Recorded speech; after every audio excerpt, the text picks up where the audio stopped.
এই পবিত্ৰ দিনটোত আমাৰ মাজত উপস্থিত ভাৰত চৰকাৰৰ সন্মানীয় মন্ত্ৰী শ্ৰী সৰ্বানন্দ সোণোৱাল ডাঙৰীয়া, অসম চৰকাৰৰ মন্ত্ৰী অতুল বৰা ডাঙৰীয়া, চন্দ্ৰমোহন পাটোৱাৰী ডাঙৰীয়া, কেশৱ মহন্ত ডাঙৰীয়া, পীযুষ হাজৰিকা ডাঙৰীয়া, সাংসদ বিজুলী কলিতা মেধি ডাঙৰীয়ানী, বিধানসভাৰ উপাধ্যক্ষ নুৰুল মমিন ডাঙৰীয়া, সন্মানীয় বিধায়ক অতুল বৰা ডাঙৰীয়া, ৰমেন্দ্ৰ নাৰায়ণ কলিতা ডাঙৰীয়া, দিগন্ত কলিতা ডাঙৰীয়া, হেমাংগ ঠাকুৰীয়া ডাঙৰীয়া, দুৰ্গা দাস বড়ো ডাঙৰীয়া, অমিয় কুমাৰ ভূঞা ডাঙৰীয়া, অসম চৰকাৰৰ মুখ্য সচিবকে আদি কৰি বিষয়াসকল, আজিৰ এই অনুষ্ঠান তথা অসমৰ বিভিন্ন স্থানত সমবেত মোৰ শ্ৰদ্ধাৰ ৰাইজ,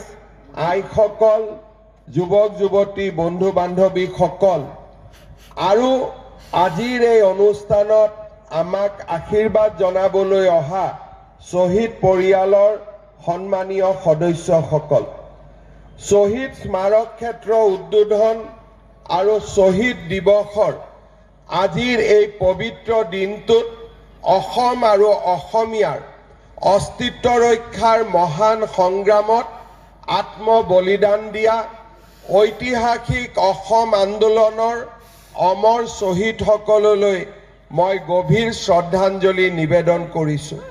শ্বহীদ পৰিয়ালসমূহৰ লগতে দীঘলীয়া অসম আন্দোলনৰ সময়ত ত্যাগ আৰু কষ্ট স্বীকাৰ কৰা, সমগ্ৰ জীৱনৰ বাবে পংগু হোৱা অসম আন্দোলনৰ সংগ্ৰামী বীৰ ব্যক্তিসকললৈও মই মোৰ আজিৰ দিনটোত শুভেচ্ছা জ্ঞাপন কৰিছোঁ।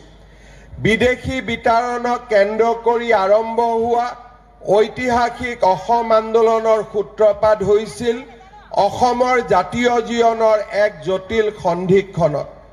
অসম আন্দোলনে দীৰ্ঘকাল ধৰি ৰাজ্যৰ ইতিহাসত এক নিৰ্ণায়ক স্থান দখল কৰি আহিছে। অসমবাসীৰ স্বদেশ প্ৰেম আৰু ত্যাগৰ উৎকৃষ্ট নিদৰ্শন অসম আন্দোলন আছিল অসমীয়াৰ অস্তিত্ব, স্বাভিমান, ভাষা, কৃষ্টি, সংস্কৃতি আৰু ঐতিহ্য সুৰক্ষিত কৰাৰ এক মহান সংগ্ৰাম। এই আন্দোলনে আমাৰ জাতিটোক নতুন সাহস দিলে, নতুন প্ৰাণ দিলে। অসমৰ বিদেশী বিতাৰণ আৰু অস্তিত্ব ৰক্ষাৰ আন্দোলনত প্ৰাণ আহুতি দিয়া প্ৰতিগৰাকী শ্বহীদ আমাৰ চিৰ নমস্য, তেওঁলোক আমাৰ প্ৰেৰণাৰ প্ৰতীক। 1979 চনৰ 2 ডিচেম্বৰ আমি মনত পেলাম, তেতিয়াৰ মুখ্য নিৰ্বাচনী আয়ুক্ত শ্ৰী চাকধাৰে অসমত ভোট গ্ৰহণ স্থগিত নকৰাৰ সিদ্ধান্ত লয় আৰু ৰাইজৰ সিদ্ধান্তৰ বিপৰীতে মনোনয়ন গ্ৰহণৰ প্ৰক্ৰিয়া আৰম্ভ কৰে। 1979 চনৰ সাধাৰণ নিৰ্বাচনৰ মনোনয়ন পত্ৰ দাখিলৰ শেষ দিন তেওঁ 11 ডিচেম্বৰ বুলি ঘোষণা কৰে।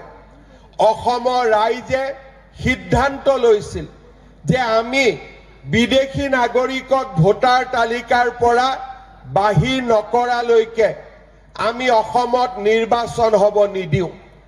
শদিয়াৰ পৰা ধুবুৰীলৈ গণদেৱতা জাগ্ৰত হৈছিল।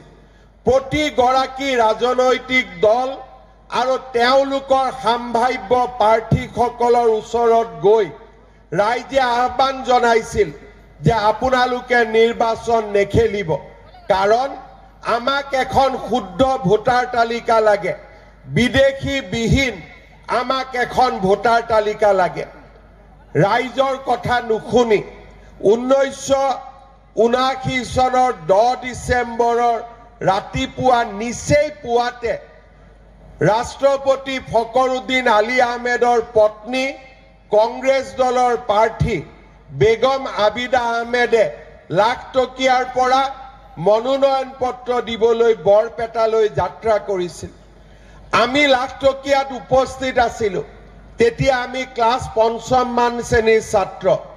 লাঠিৰে বুটেৰে লাখটকীয়াতে পিকেটিংকাৰীসকলক আঁতৰাই KPS গিলৰ নেতৃত্বত বেগম আবিদা আহমেদে বৰপেটাৰ ফালে আগবাঢ়িছিল। ভবানীপুৰত আৰু গোটেই ৰাস্তাটোতে প্ৰবল প্ৰতিৰোধৰ সন্মুখীন হৈছিল। ভবানীপুৰৰ উজানবৰী গাঁৱৰ হাউলি কলেজৰ কলা বিভাগৰ প্ৰথম বাৰ্ষিকৰ ছাত্ৰ তথা ভবানীপুৰ আঞ্চলিক ছাত্ৰ সন্থাৰ সম্পাদক খৰ্গেশ্বৰ তালুকদাৰক পুলিচে চুচুৰাই ওচৰৰ খালত তেওঁক দলিয়াই পেলাইছিল। আলিবাটৰ ধূলি তেজেৰে ৰাঙলি কৰি খৰ্গেশ্বৰ তালুকদাৰে পুৱা নিশা আত্মত্যাগ কৰিছিল আৰু 1979 চনৰ 10 ডিচেম্বৰৰ দিনটোত শ্বহীদ খৰ্গেশ্বৰ তালুকদাৰে নিজৰ তেজেৰে অসমৰ আৰু অসমীয়াৰ চৰণ ধুৱাইছিলে। আজি সেই 10 ডিচেম্বৰ শ্বহীদ খৰ্গেশ্বৰ তালুকদাৰে দেখুৱাই দিয়া পথেৰে 860 গৰাকী শ্বহীদে নিজৰ জীৱন বলিদান দিছিল অসম মাতৃক সুৰক্ষিত কৰিবলৈ, অসম মাতৃক সুৰক্ষিত কৰি এটা স্বাভিমানী জাতি বিকশিত জাতি ৰূপে নিৰ্মাণ কৰিবলৈ।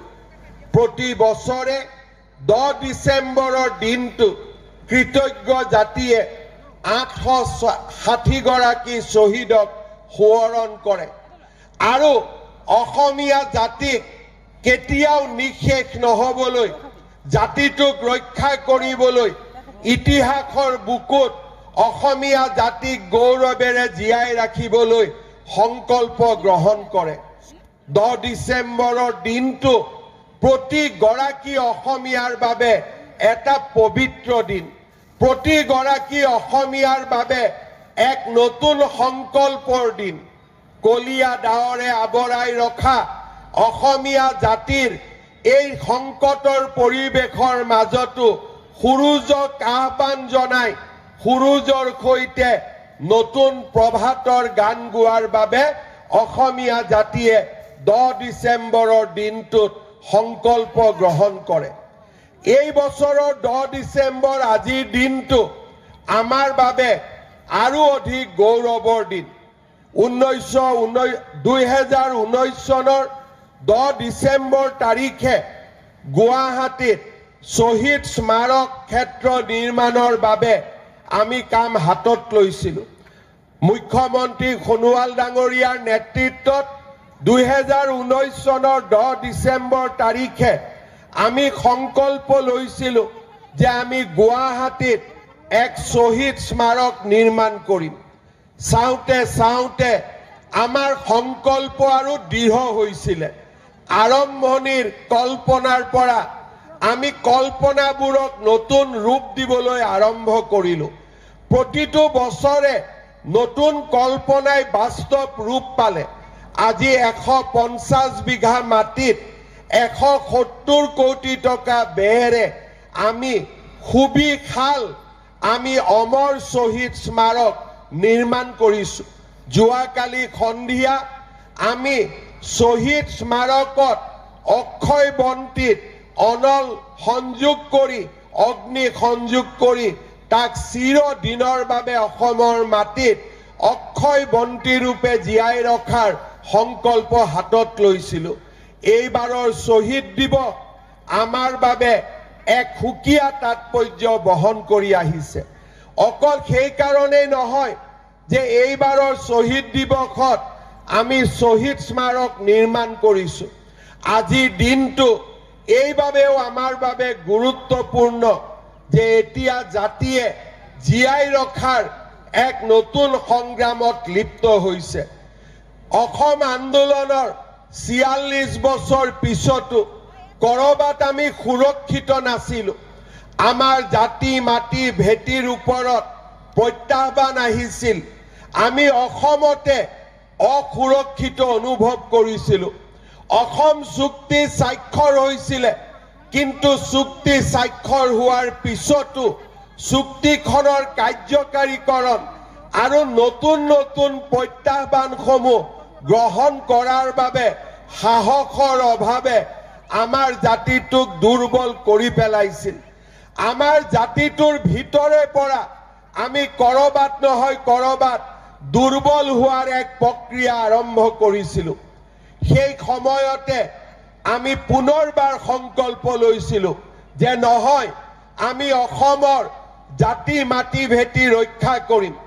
আকৌ এবাৰ আমি দুৰ্দান্ত সংগ্ৰামত লিপ্ত হ'ম, যাতে অসমীয়া জাতিক আমি ইতিহাসৰ পাতত গৌৰৱেৰে জীয়াই ৰাখিব পাৰোঁ। আজি 10 ডিচেম্বৰৰ দিনটোত আমি আপোনালোকক সগৌৰৱেৰে ক'ব পাৰোঁ যে যোৱা 10টা বছৰৰ নিৰলস প্ৰচেষ্টা আৰু যোৱা 10টা বছৰৰ অবিৰত সংগ্ৰামে আমাৰ জাতিটোক শক্তিশালী কৰিছে। এইবাৰৰ বিধানসভাত আমি তিৱাৰী কমিশ্যনৰ ৰিপৰ্ট আমি প্ৰস্তুত কৰিছিলোঁ, মেহতা কমিশ্যনৰ ৰিপৰ্ট আমি প্ৰস্তুত কৰিছিলোঁ। এই ৰিপৰ্টবিলাকৰ পাতে পাতে লিখা আছে কেনেকৈ অসমীয়া জাতিৰ ওপৰত নিৰ্মম অত্যাচাৰ কৰা হৈছিলে, কেনেকৈ ধলপুৰৰ দৰে স্থানত আমাৰ মাটি কাঢ়ি লৈ আমাৰ যুৱক যুৱতীৰ তেজেৰে অসমীয়া আৰু অসমৰ মাটিক ৰাঙলী কৰা হৈছিলে। আজি আমাৰ চাৰিওফালে এটা পৰিৱেশ নিৰ্মাণ কৰা হৈছিল। অসমৰ বন সম্পদ, অসমৰ বনভূমিসমূহ এটা এটাকৈ লুণ্ঠন কৰা হৈছিল। আৰু এটা সময় আহিছিল যিটো সময়ত অসমীয়া যুৱতীকো তেওঁলোকে হাতত ধৰি লৈ কৰবালৈকে লৈ যাবলৈ তেওঁলোকে কতো সাহসৰ অভাৱ অনুভৱ কৰা নাছিল। আমাৰ ওপৰত বিভিন্ন প্ৰকাৰে আমাৰ ওপৰত তেখেতসকলে শক্তিশালী হ'বলৈ চেষ্টা কৰিছিল। অচিনাকি মানুহসমূহে আমাৰ বৰঘৰলৈ সোমাইছিল, আমাৰ নামঘৰ সত্ৰ আমাৰ মাটিবোৰ দখল কৰিছিল। এই অচিনাকি মানুহবোৰে এদিন কাজিৰঙাৰ মাজলৈ সোমাইছিল, কাজিৰঙাৰ গড়বিলাকক এটা এটাকৈ হত্যা কৰি আমাৰ জাতিটোৰ গৌৰৱক মাটিৰ লগত মিহলাই দিয়াৰ ষড়যন্ত্ৰ কৰিছিল। গোৱালপাৰা, ধুবুৰী এই জিলাবিলাকত লাহে লাহে অসমীয়া জাতিৰ স্বাভিমান আৰু অসমীয়া জাতিৰ গৌৰৱক তেওঁলোকে মাটিত মিহলি কৰি আমাৰ মাটি আমাৰ সংস্কৃতিক তেওঁলোকে ভৰিৰে আঘাত দিবলৈ প্ৰচেষ্টা কৰিছিল। আমাৰ অসমীয়া জাতিৰ সাংস্কৃতিক সম্পদসমূহৰ ওপৰত আক্ৰমণ কৰিছিল আৰু আটাইতকৈ ডাঙৰ অসমীয়া জাতিৰ অৰ্থনৈতিক স্বাধীনতাৰ ওপৰত তেওঁলোকে আক্ৰমণ আৰম্ভ কৰিছিল। এনেকুৱা এটা দিন আহিছিলে যে আমি কাম নকৰোঁ, আমি কাম নকৰিলে অসমীয়াই কেনেকে খাব আমি চাই লওঁ, তেনেকেও অসমীয়া জাতিক তেওঁলোকে প্ৰত্যাহ্বান জনাইছিল। মহাপুৰুষ শ্ৰীমন্ত শংকৰদেৱৰ জন্মভূমি বটদ্ৰৱাৰ ওপৰতো তেওঁলোকে তেওঁলোকৰ আগ্ৰাসী হাতেৰে আমাৰ সেই পবিত্ৰ ভূমিবিলাকো তেওঁলোকে হস্তগত কৰিছিল। আমাৰ জাতিটোৰ মাজত হতাশা আহি পৰিছিল আৰু এটা সময় আহিছিল যে আমাৰ জাতিটোৰ এচাম মুধা ফুটা লোকে আত্মসমৰ্পণ কৰিছিল। সাম্প্ৰদায়িক সম্প্ৰীতিৰ নামত অসমৰ জাতি মাটি ভেটিক লুণ্ঠন কৰাৰ ষড়যন্ত্ৰ কৰিছিল আৰু আমি দুৰ্বল হৈ আমি কাৰোবাৰ ওচৰত লাহে লাহে আমি